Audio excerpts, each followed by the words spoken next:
Pues, por regla general, sabéis que muchas veces comienzo haciendo una introducción, que es un pensamiento, y hoy voy a copiar el modus operandi del pastor Villalba. Voy a empezar directamente con un versículo, aunque va a ser la introducción de nuestra palabra. Y si tienes tu Biblia ahí, me gustaría que fuéramos a Isaías 44, versículos 16 al 19. Creo que se me está pegando un poco el resfriado, pero vamos adelante. Isaías 44, 16 al 19 nos dice: parte del leño, está hablando de un hombre que coge un leño para fabricar cosas, ¿no? Los seres humanos utilizamos pues las materias primas que tenemos para nuestro beneficio. Isaías nos está diciendo que parte del leño que coge este hombre lo quema en el fuego, con parte de él come carne, prepara un asado y se sacia.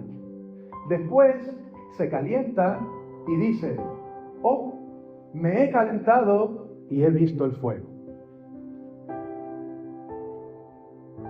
Y hace del sobrante un dios, un ídolo suyo. Se postra delante de él, lo adora y le ruega diciendo: líbrame, porque mi Dios eres tú. No saben ni entienden, porque cerrados están sus ojos para no ver, y su corazón para no entender. No discurre para consigo, no tiene sentido ni entendimiento para decir: parte de esto quemé en el fuego, y sobre sus brasas cocí pan, asé carne y la comí. ¿Haré del resto de él una abominación? ¿Me postraré delante de un tronco de árbol?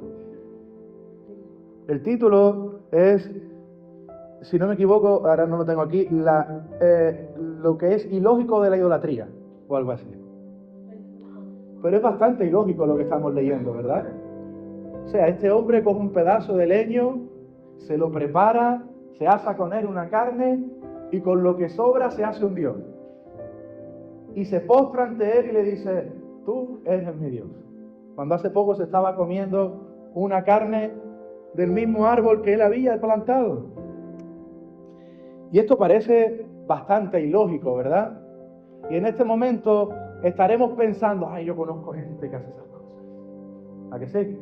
Yo cuando leo este texto, lo primero que me venía a la cabeza: ay, yo conozco gente que hace estas cosas. Pero, ¿y tú, hermano? ¿También lo haces?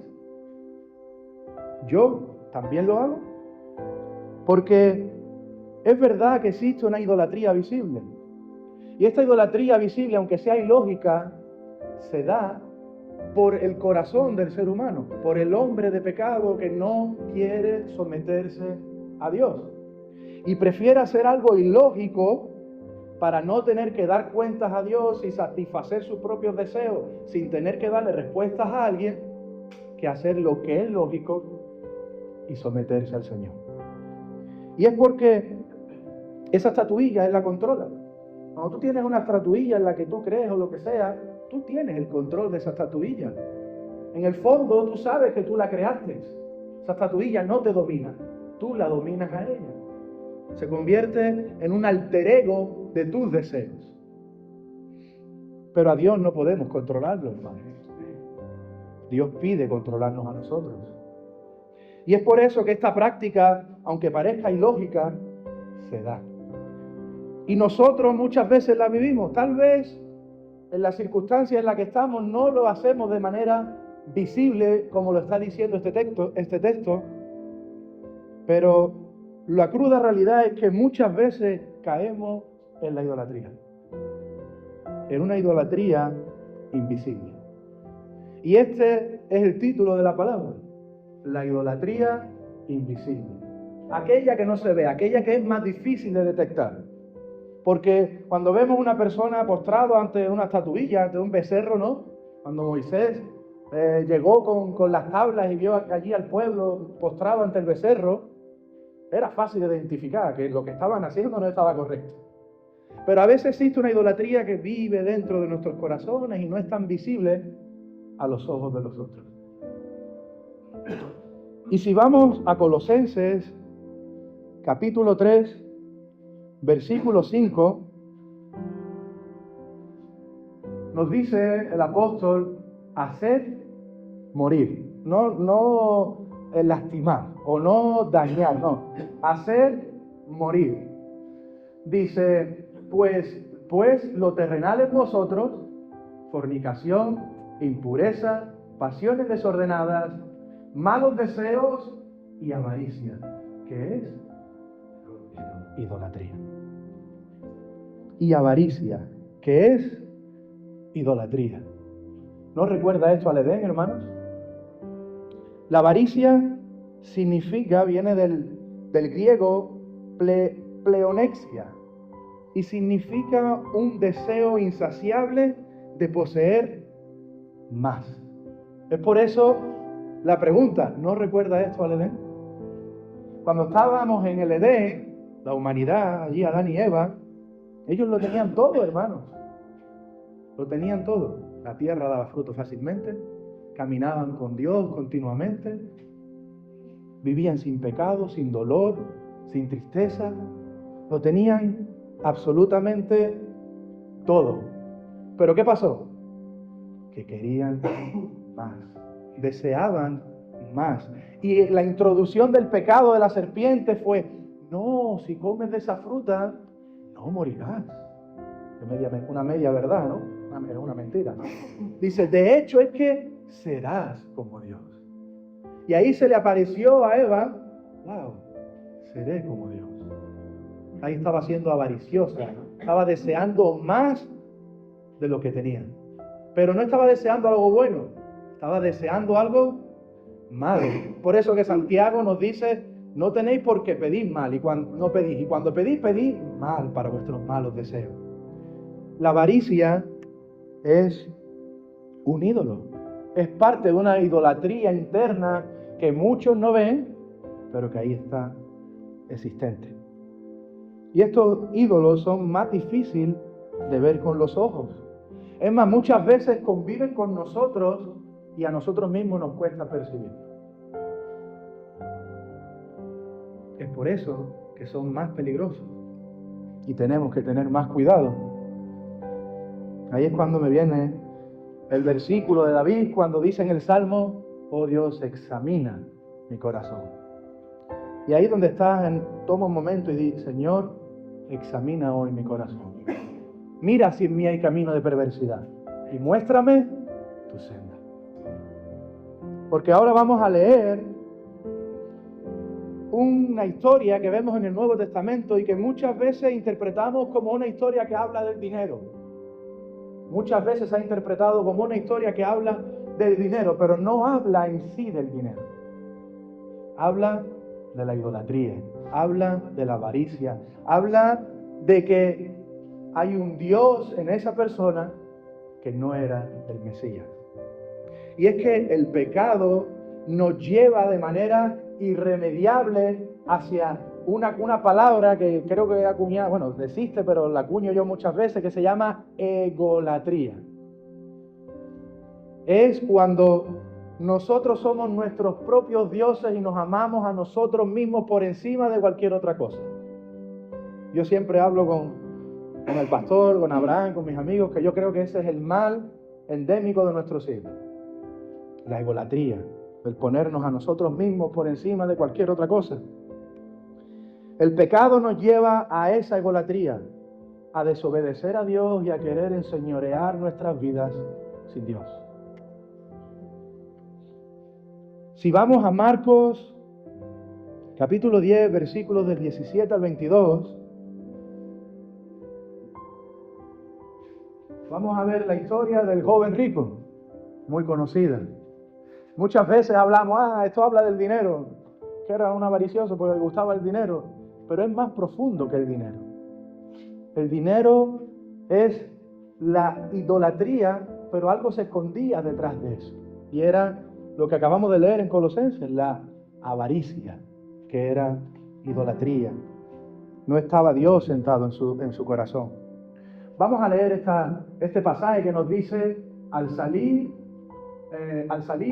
él para seguir su camino, vino uno corriendo e hincando, él venía con una buena actitud, nos dice, hincando la rodilla delante de él, de Jesús, nos dice, le preguntó, Maestro bueno, ¿qué haré para heredar la vida eterna?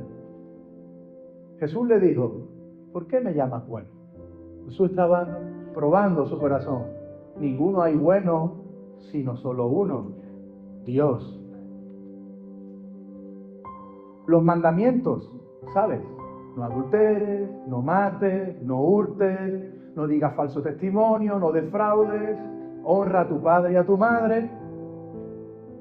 Él entonces respondiendo le dijo, Maestro, todo esto lo he guardado desde mi juventud. Entonces Jesús mirándole, me encanta esta parte porque nos dice, quedaros con esto. Entonces Jesús mirándole, le amó. Antes de seguir, Jesús sabía lo que él le iba a contestar. ¿Pensáis que le cogió de improviso? Él no, ¡ay! Se me sorprendió. Yo no me imaginé porque se hincó de rodillas con tan buena disposición, ¿eh? Por eso Jesús lo estaba probando del principio. La pregunta del principio era una pregunta retórica para que él mismo se la contestara en sí. Porque él vino hincándose de rodillas, pero prácticamente Jesús le estaba diciendo, ¿sabes delante de quién te has hincado de rodillas? ¿Sabes quién soy yo? Este hombre le dice, todo eso he hecho. Y Jesús le dice que le amó, aun sabiendo su respuesta. Y le dijo, una cosa te falta. Anda, vende todo lo que tienes y dalo a los pobres. Y tendrás tesoro. Tendrás tesoro. Este hombre ya era un joven rico. Ahí sí tendrás tesoro en el cielo. Y ven, sígueme tomando tu cruz. Pero él, afligido por esta palabra, véndelo todo, déjalo todo y sígueme, se fue triste, porque tenía muchas posesiones. Qué triste esta historia, ¿verdad? Yo siempre que escucho esta historia, digo, él podía haber sido un discípulo, podía haber estado ahí entre los otros, pero amó más sus posesiones que a Jesús. Tenía un ídolo interno. Había alguien sentado en su trono, en el trono de su corazón, y ese no era Cristo. En el versículo 19 y 20, vemos como Jesús le llama a que, haz buenas obras. Cumple la ley.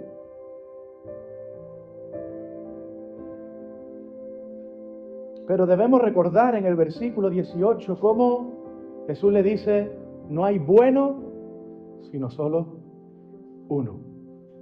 Y después le dice, haz buenas obras, pero no hay bueno, sino solo uno. Es que primero era la pregunta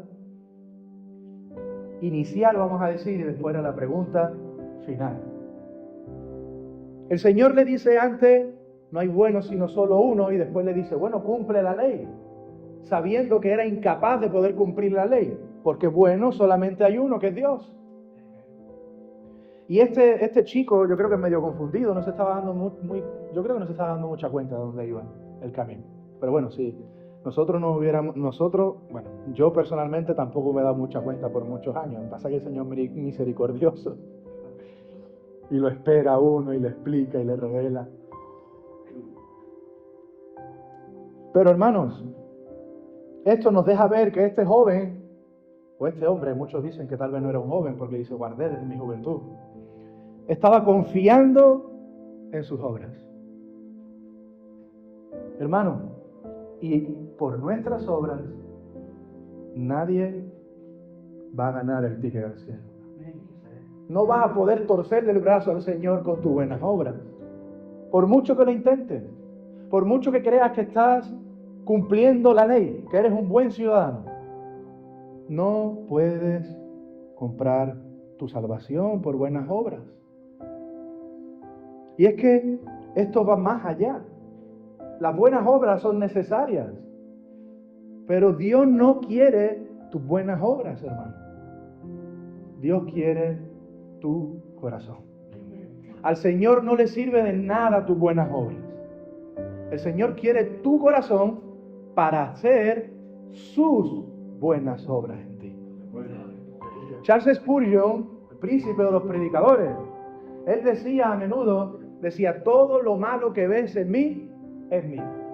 Y todo lo bueno que ves en mí es obra del Espíritu. El Señor no quiere nuestras buenas obras. El Señor quiere nuestro corazón para poder hacer sus buenas obras.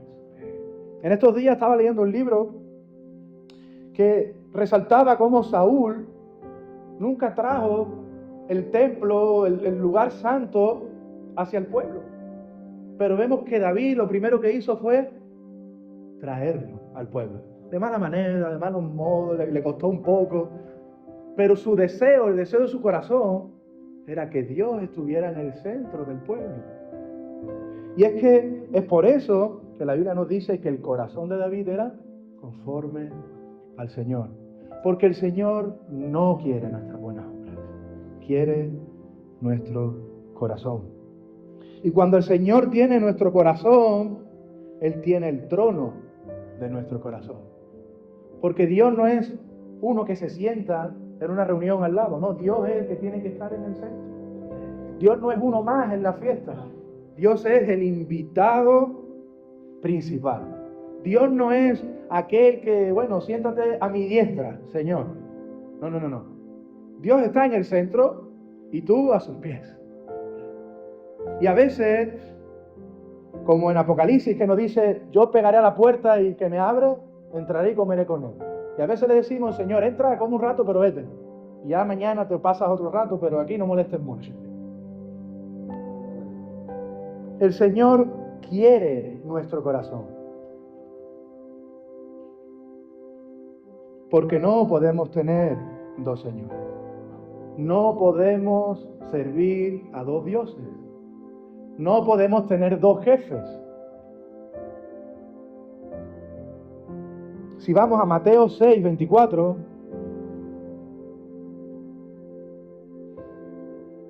nos dice ninguno.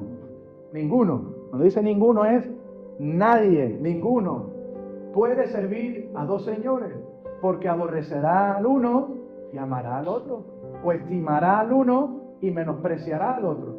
No podéis servir a Dios y a la riqueza. No podéis servir a Dios y a la avaricia. Dios tiene que ser más que suficiente en nuestros corazones. Cuando deseamos algo más, estamos desplazando a Dios del centro para poner ese algo más en nuestras vidas. Y esa es aquella idolatría que no vemos, pero que muchas veces está latente ahí en nuestros corazones. Es por eso, hermano, que no podemos servir a dos señores. O a Dios o a la riqueza. ¿Significa que las riquezas son malas? No. Lo que no podemos es servir a la riqueza. La riqueza puede ser parte de nuestras vidas, pero no puede ser nuestro Señor. Nosotros tenemos que estar por encima de la riqueza y no la riqueza por encima nuestra. No podemos tener dos señores, o Dios o los vicios. Y aquí, no, ¿los vicios son malos? Sí, los vicios son malos. El placer es bueno dentro de lo que el Señor nos ha permitido. El Señor nos ha dado la capacidad, nos ha dado un sistema empático donde yo, por ejemplo, hoy le di un abrazo a Enrique, tenía muchas ganas de verlo. Y le di un abrazo y me sentía contento en ese momento. Eso es un gozo del Señor que el Señor nos permite vivir. El otro día tomé un café con Abraham y nos ponemos a hablar de nuestras locuras, del Señor, y nos lo pasamos en grande, y eso es un gozo que el Señor nos deja vivir. Cuando voy a casa y mi mujer y mi hijo me dan un abrazo y un beso, es un gozo que el Señor nos deja vivir.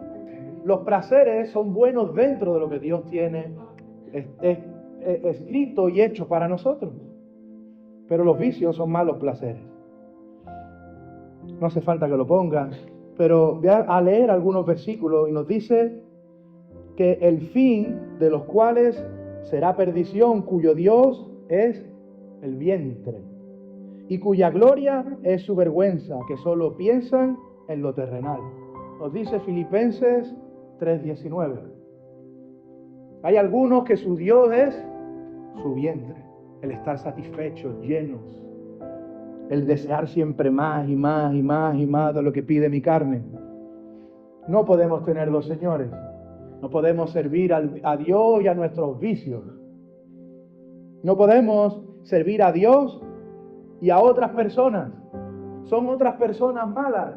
No, son buenas. Lo que las otras personas no pueden enseñorear nuestras vidas. Solo Dios puede enseñorear nuestras vidas. Es por eso que el Señor nos dice, el que ama a padre o madre más que a mí, no es digno de mí. No está diciendo que no lo ames, está diciendo que no lo ames más que a Dios. Abraham pasó la prueba. No podemos amar a otras personas, depender de otras personas más de lo que dependemos de Dios. Y es que muchas veces vivimos en un sistema de dependencia hacia otras personas. A veces amamos tanto a otras personas que vivimos en dependencia sobre esas personas. Pero la única persona que nosotros debemos depender, hace dos domingos, si no me equivoco, el pastor estaba predicando de eso, el miércoles, sí, 2 domingos atrás, que tenemos que ser como niños. Porque los niños dependen del Señor, dependen de sus padres, pues nosotros debemos depender del Señor. ¿El amor es bueno? Sí, pero no podemos amar a esas personas más que a Dios. Dios o amuletos. A veces tenemos muchos amuletos. No, es que esto es lo que me da suerte. No, es que cuando me pongo esto me da suerte. No, es que cuando voy con este siempre me da suerte. No podemos tener Dios y amuletos, porque estamos descansando en que nuestra suerte, en que nuestro porvenir, nuestro bien porvenir puede venir de ese amuleto. Y nos dice la palabra del Señor, no te harás imagen ninguna de semejanza de lo que esté arriba en el cielo, ni abajo en la tierra, ni en las aguas de debajo de la tierra, nos dice en Éxodo 24. Entonces, ¿son estas cosas malas, hermanos? No son malas. Es malo cuando estas cosas enseñorean nuestras vidas. Porque el trono de nuestro corazón solo tiene un asiento. Ahí donde estáis sentados no se pueden sentar 2 personas, solo una. El trono de nuestro corazón solo tiene un asiento. Y ese asiento solo lo puede ocupar una persona. O Dios y la avaricia. O Dios y nuestros vicios. O Dios o el dinero. O Dios o otras personas. O Dios o yo mismo.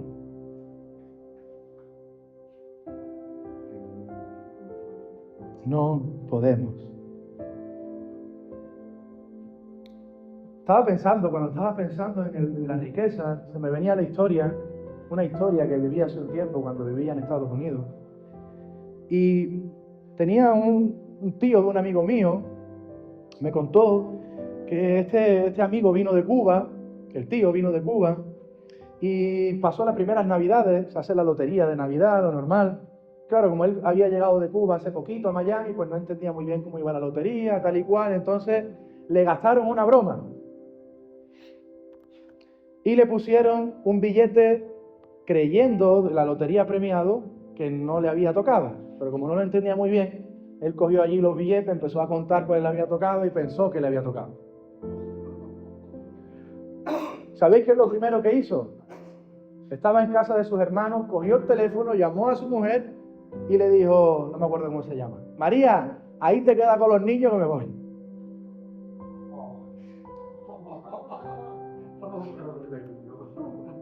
Ahí había idolatría. Estaba escondida, no se veía. Pero el pensar, es que yo siempre lo digo, hay personas que no pecan más porque no tienen recursos para pecar. ¿Cuántas personas conocéis de vuestro trabajo? Si me toca la lotería, me iba de fiesta y la liaba y hacía esto y me compraba y a mi mujer la mandaba a tomar paseo. Pues este lo hizo. Ahí imaginaros después cuando le dijeron, no, que era broma, le dijo la mujer. Es que yo soy muy bromista. Pero ¿sabéis que a veces las personas no saben qué es lo que hay dentro de nuestro corazón? Pero es que Dios sí lo sabe. Dios conoce nuestro corazón. No hay nada escondido para el Señor. Él creó los cielos y la tierra solamente con el decir, con su boca.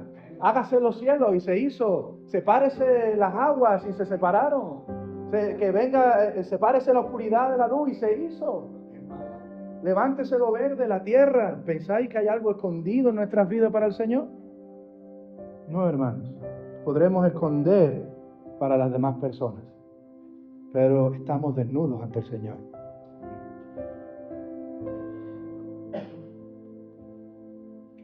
En definitiva, hermanos, o servimos a Dios o servimos al hombre de pecado y a su padre.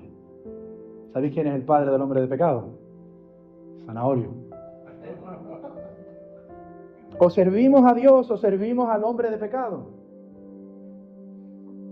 Y una cosa, yo estaba hablando de esto con el pastor y me hizo reflexionar y él me dijo, Josué, la idolatría es todo espiritual. Y es que el enemigo muchas veces no se disfraza de este hombre es satanista y entrega y mata gallinas y hace... No. Muchas veces es de una manera mucho menos visible. Al enemigo, con que no sirvas al Señor, no le importa qué estés haciendo, porque ya le pertenece. Es más, muchas veces, aunque venga a la iglesia, no le importa, mientras no le entregues verdaderamente tu corazón al Señor.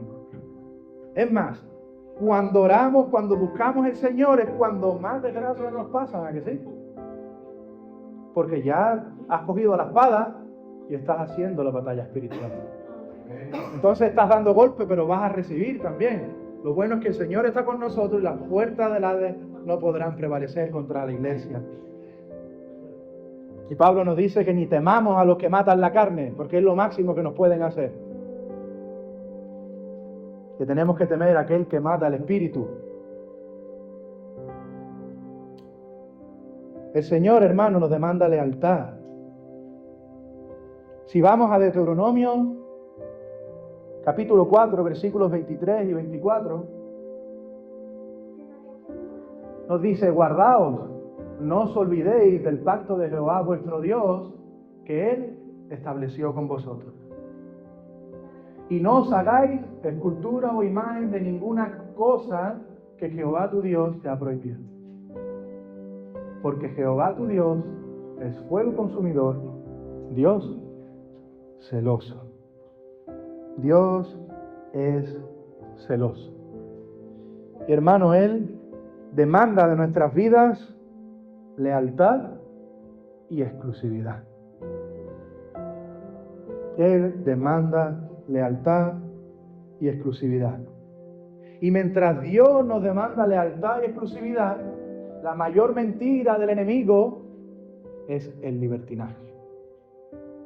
Hay muchas personas que he conocido, yo también he sido de eso, sobre todo cuando somos más jóvenes, que pensamos que tenemos mucho tiempo para arriba y bueno, yo me voy al mundo un rato, ya el Señor, después todavía me queda tiempo, después me arrepiento.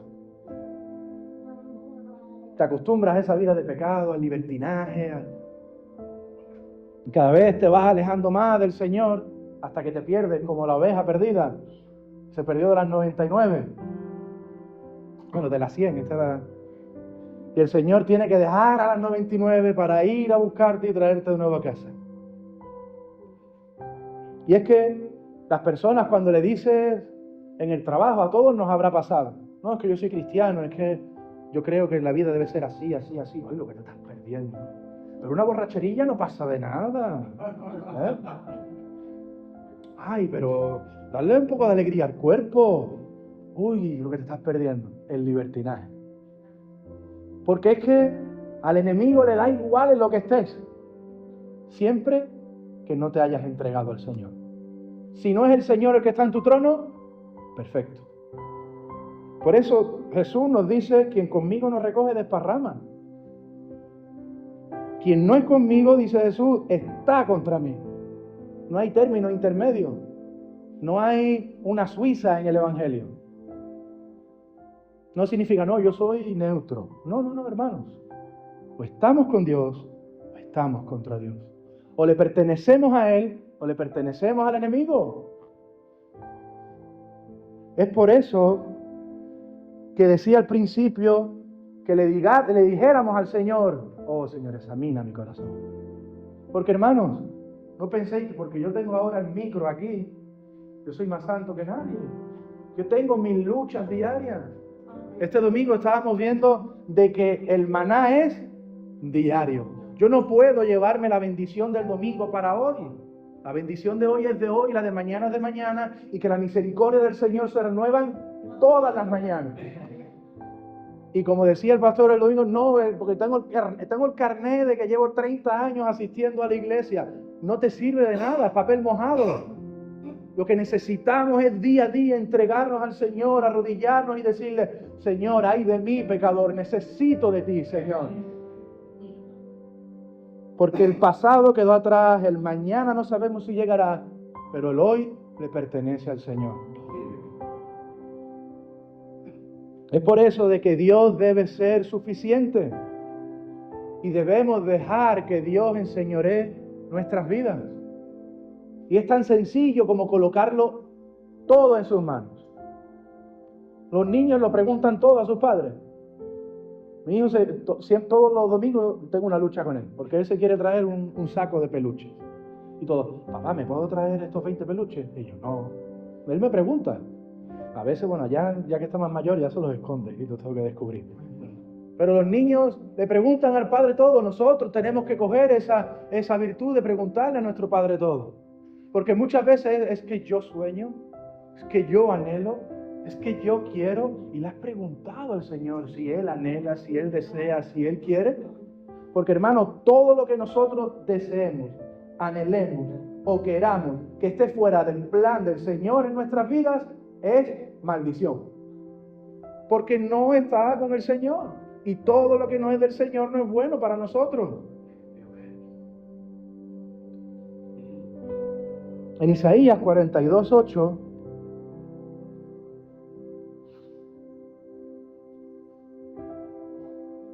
nos dice, yo Jehová, este es mi nombre, y a otro no daré mi gloria, ni mi alabanza a esculturas.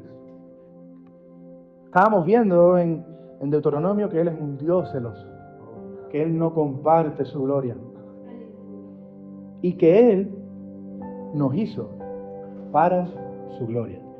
Hermanos, yo una cosa que yo noto es que muchas veces cuando estamos alabando, adorando, estamos cantando canciones que muchas veces son, Señor, dame, Señor, yo quiero recibir, Señor, y está bien pedirle al Señor.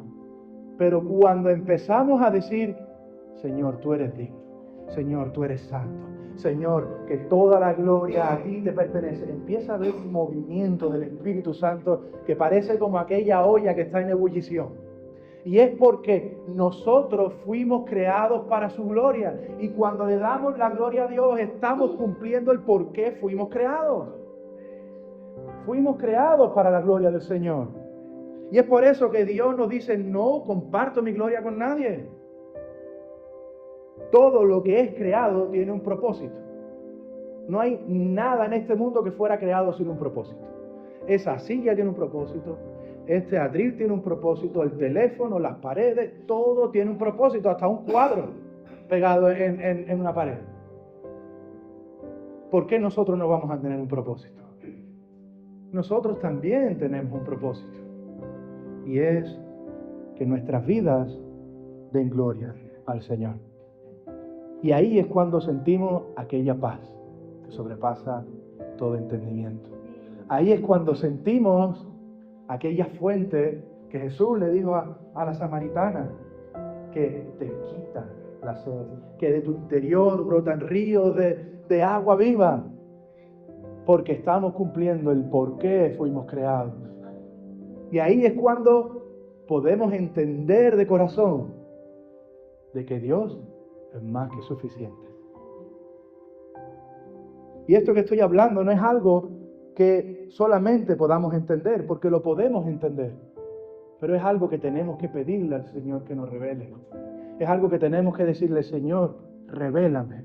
Señor, dame fe. Señor, ayúdame a entender. Señor, incluso, Señor, dame hambre de ti. Cada día quiero, necesito más. Todos los días necesitamos pedírselo al Señor.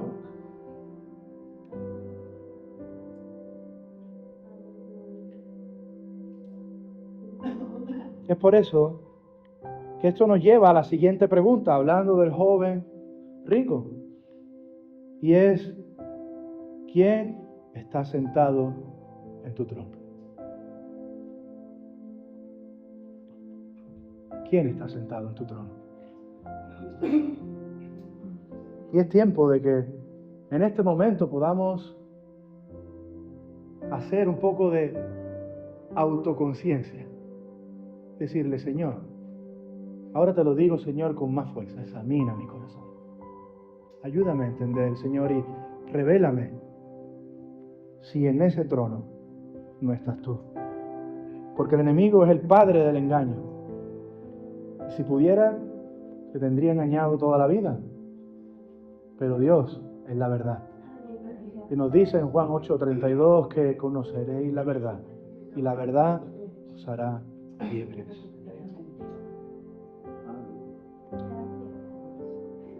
Porque si el Señor, vamos a hacer un ejercicio en este momento que dice: si el Señor te pidiera lo que más ama, piensa en lo que más ama en esta tierra. Y si el Señor te pidiera aquello que más ama, se lo entregaría. Porque si en ti está diciendo no, eso que más ama está sentado ahora mismo en el trono. Yo como padre imagino que lo que Dios le pidió a Abraham tenía que ser desgarrador. Debería ser desgarrador. Pero Abraham amaba al Señor. Dios iba a hacer un pacto sempieterno con Abraham. Dios iba a hacer un pacto desde donde Abraham iba a nacer Dios hecho carne. Iban a ser el Verbo encarnado, iban a ser Jesucristo para salvar a la humanidad de la simiente de su amigo Abraham. ¿Es Dios lo más importante en nuestras vidas?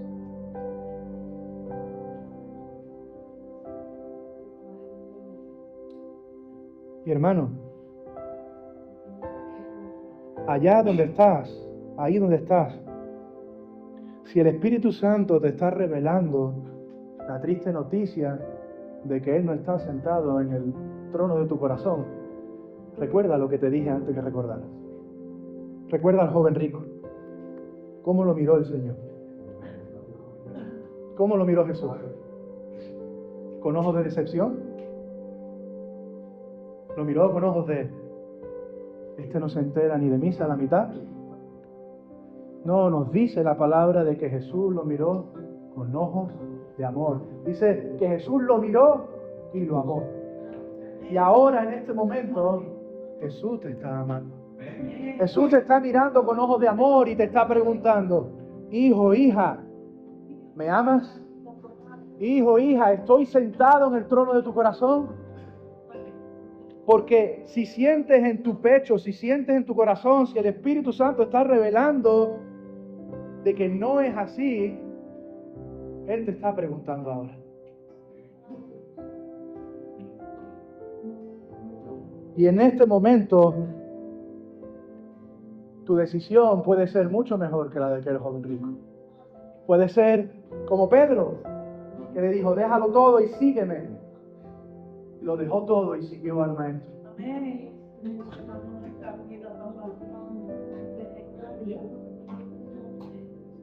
Es el tiempo de hablar con el Señor. Es el tiempo de decirle: Padre, sé que a veces me equivoco. Sé que no soy perfecto. Sé que fallo y que voy a continuar fallando hasta el día en que me muera. Pero Señor, hoy vengo con un corazón humilde. Hoy vengo con un corazón entregado, Señor, que quiere decirte: en mi imperfección, fortalécete, Señor. En mi necedad, lléname de tu sabiduría, Señor. En mi falta de fe, fortalece tu fe, Señor, en mí. Porque no lo merezco, porque fallo y fallo 1000 veces, pero hoy, Señor, quiero hacerte la promesa de que día a día quiero que tu pacto se renueve en mí todas las mañanas, Señor. Quiero día a día, Señor, entregarme a tu presencia, Señor, y decir, acompáñame allá donde tengo que ir hoy, porque sin tu presencia no me levanto de esta cama. En Hechos 4:12 nos dice que en ningún otro nombre hay salvación. Dice, en ningún otro hay salvación, porque no hay otro nombre bajo el cielo dado a los hombres en que podamos ser salvos.